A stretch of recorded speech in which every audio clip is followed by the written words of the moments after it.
I never expected it.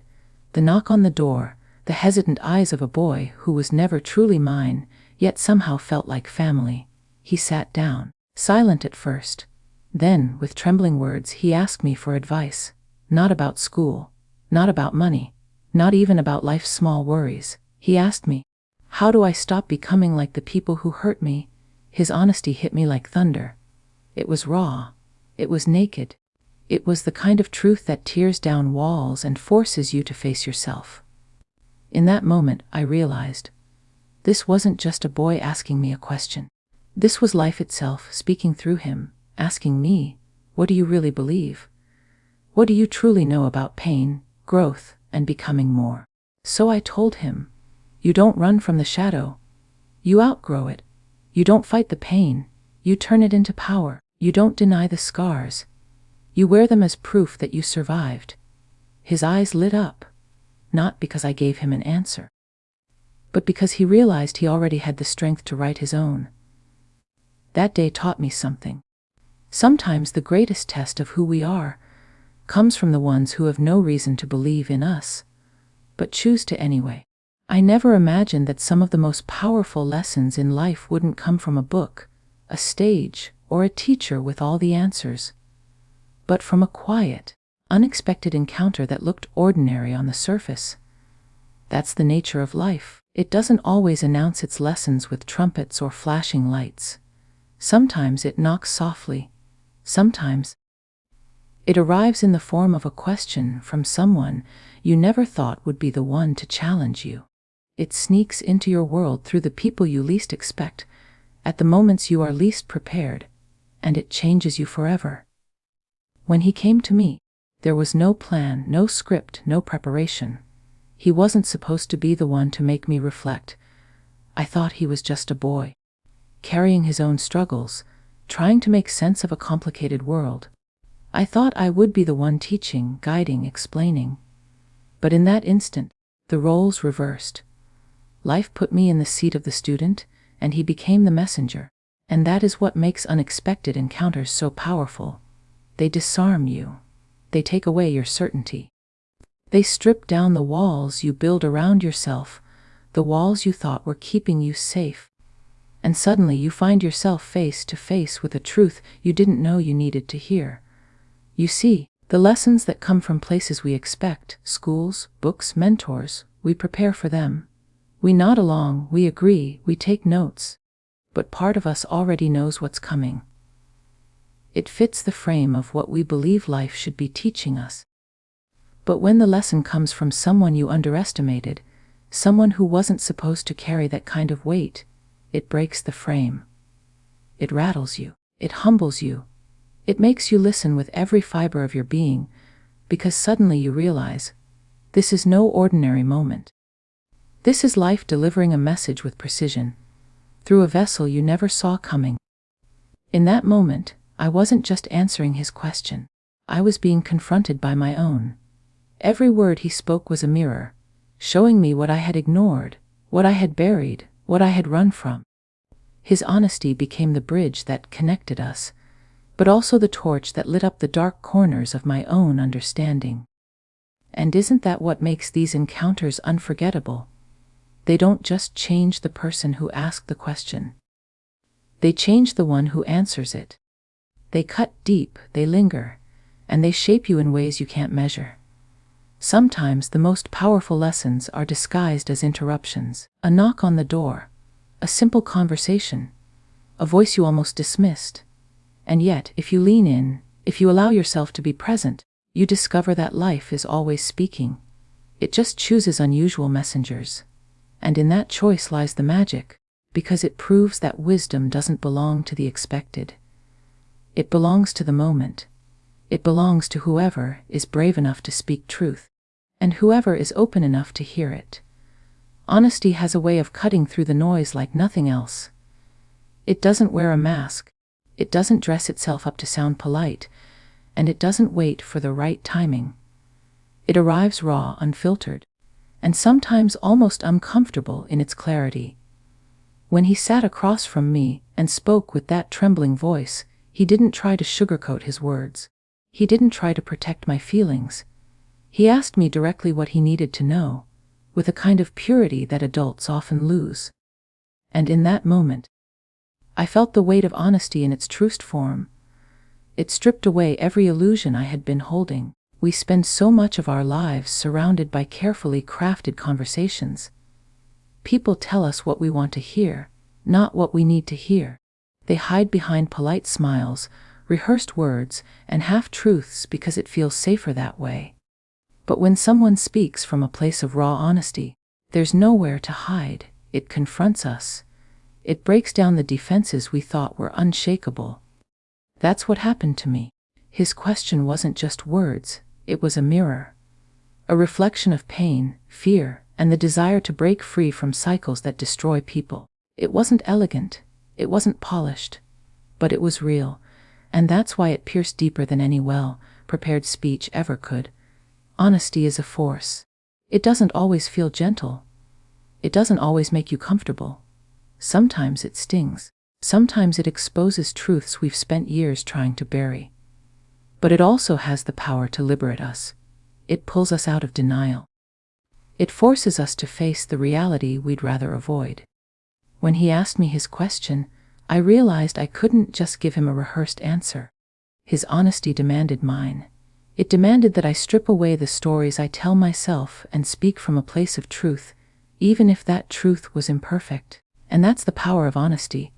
It creates connection, not the surface-level kind where people nod politely and move on, but the kind that bonds souls.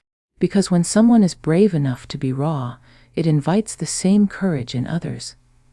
It creates a space where walls collapse, and what's left is two people seeing each other clearly, without pretenses. That moment with him wasn't just about advice. It was about two human beings meeting at the deepest level, because honesty built a bridge that nothing else could have built.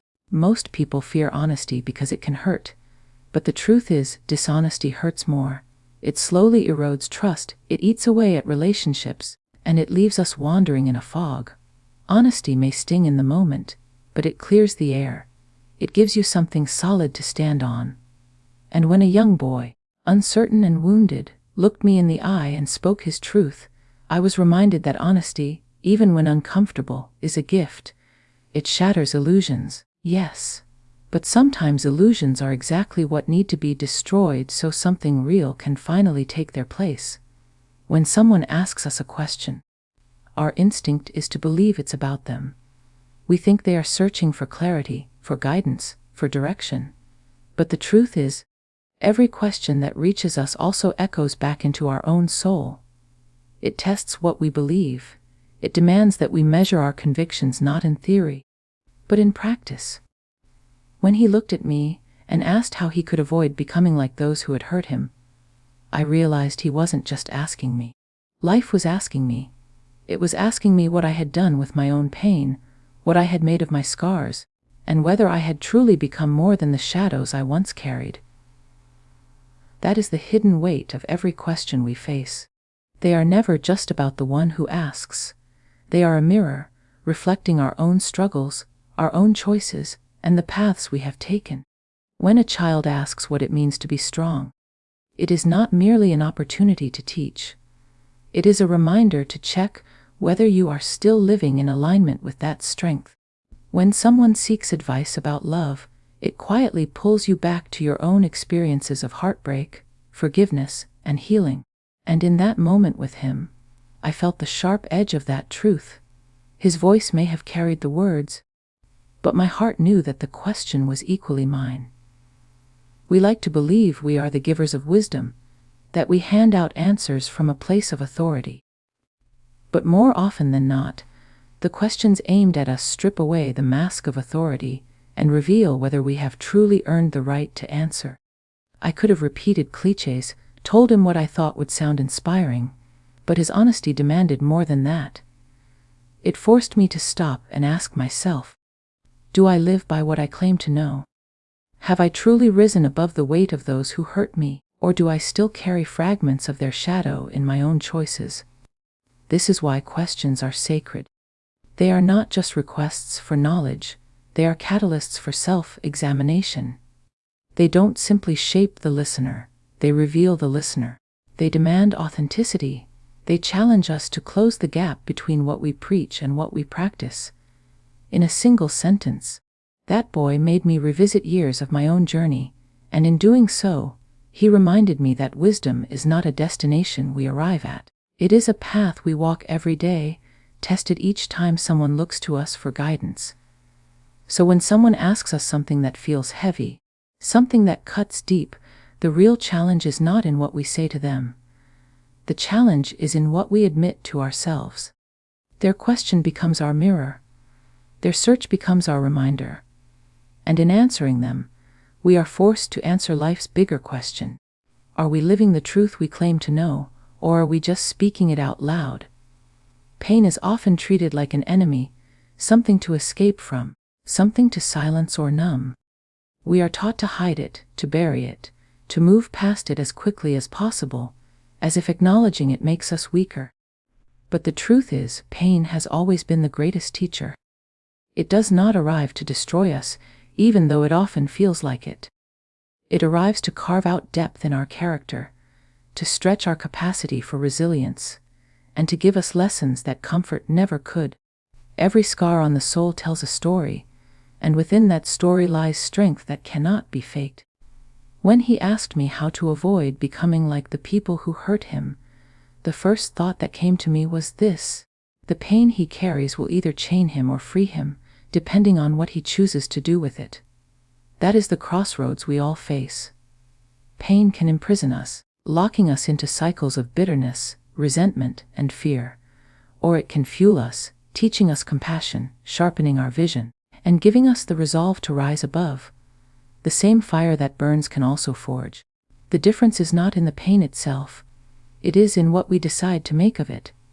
I told him that you cannot outrun pain. The more you try to escape it, the stronger it hunts you down.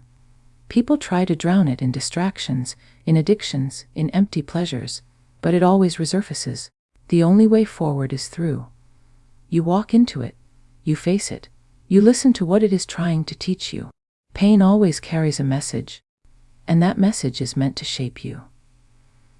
It will ask, will you repeat the patterns of those who hurt you, or will you break the cycle?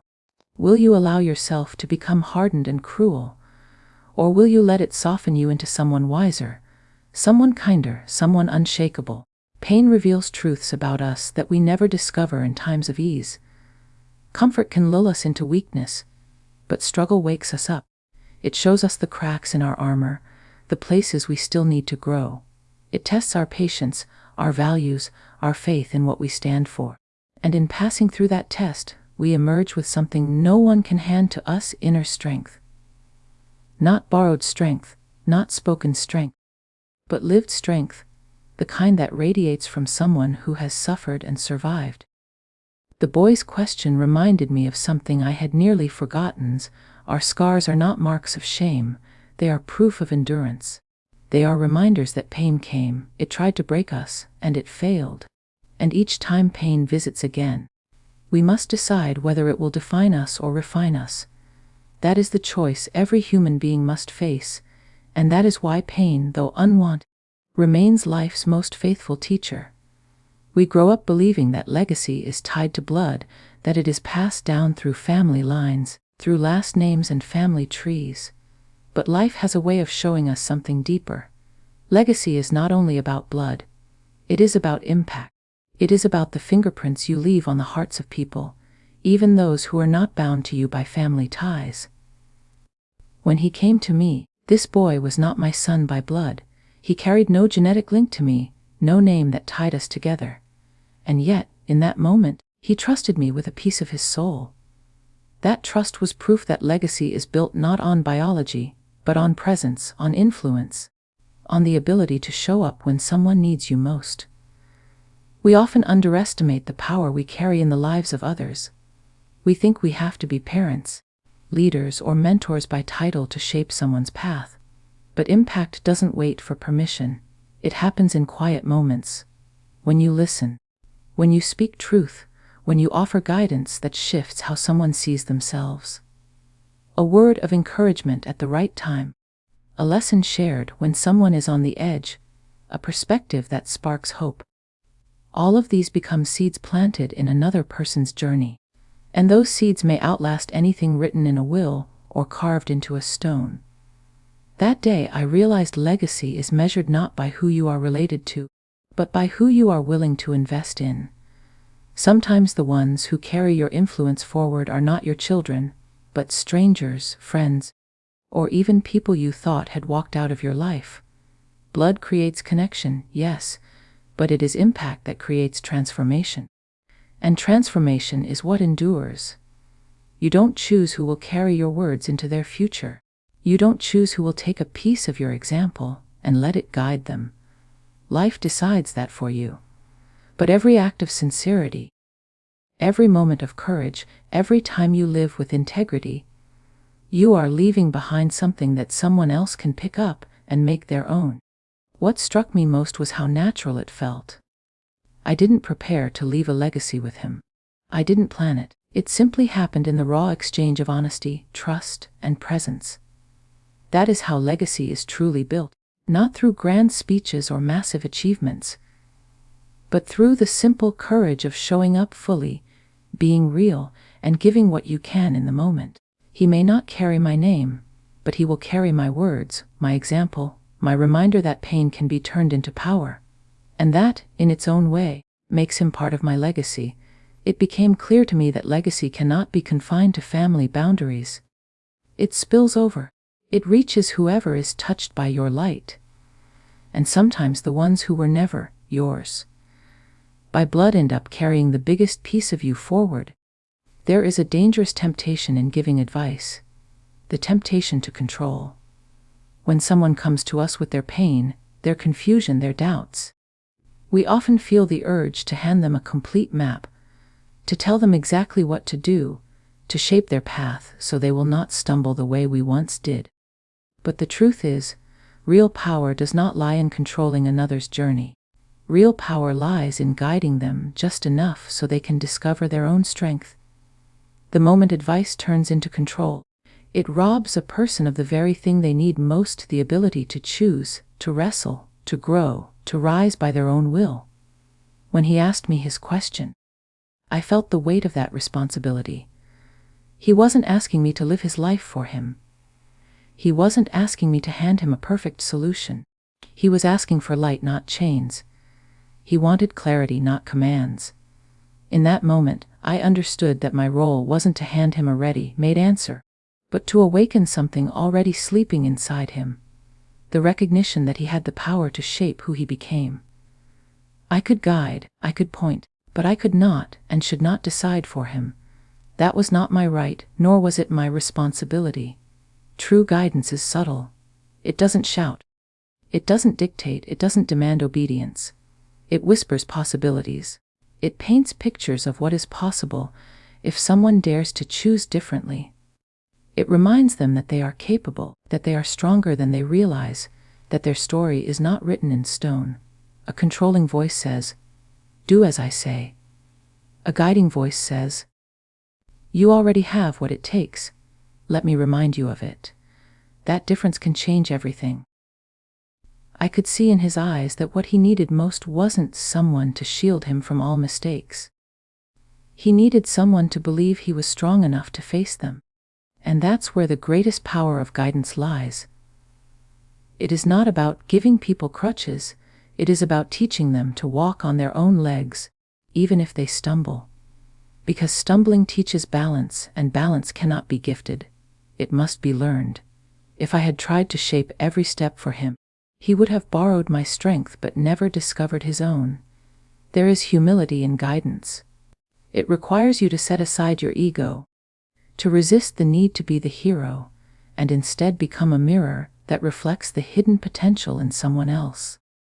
To truly guide is to know when to step back, when to allow silence, when to let the person wrestle with their own truth. That's not weakness. That's wisdom. Because control may win obedience, but guidance awakens destiny. And the day that boy walked away with fire in his eyes, I knew it wasn't because of what I gave him. It was because I reminded him of what he already had. There are moments in life when validation does not come from applause, from recognition, or from titles. It comes in the quiet, unspoken trust that someone places in you when they are at their most vulnerable. When that boy came to me, he could have gone to anyone else. He could have hidden his questions, carried his burden in silence, or chosen someone safer, someone closer by blood. But instead, he came to me, and in that single act, I felt a validation deeper than any words could provide. It was proof that somewhere along the way, my presence, my actions, or my example had carved out a space of safety in his mind. And when people trust you in their most fragile state, it is life's way of saying, you matter more than you know. Validation is not always loud. It does not always arrive in the form of gratitude or recognition. Sometimes it shows up quietly, disguised as a question, a confession, or a plea for guidance. It is easy to overlook it because it doesn't always feel grand. But when someone opens their heart to you, when they let you into the sacred space of their struggles, they are saying something powerful without words. I believe you will not break me. I believe you will not dismiss me. I believe you will understand. That trust is the highest form of validation because it cannot be demanded. It can only be earned. The truth is, people don't seek advice from those they don't trust. They don't reveal their fears to those who belittle them. They don't expose their wounds to those who judge. They bring their questions to the ones who have, through consistency and authenticity, proven themselves safe. That realization humbled me. I didn't need a spotlight to prove my worth. I didn't need a stage. All I needed to see was that in the eyes of someone searching, I was a place they could turn to. And that meant everything. In many ways, this kind of trust carries a greater weight than public recognition. Because when a person opens up to you, you hold in your hands something fragile, their hope. Mishandle it, and you may crush it. Honor it, and you can strengthen it. That's why this kind of validation is also a responsibility. It reminds you that your words matter, your presence matters, your example matters, even on the days when you feel invisible. What stunned me most was how easily this trust can be overlooked.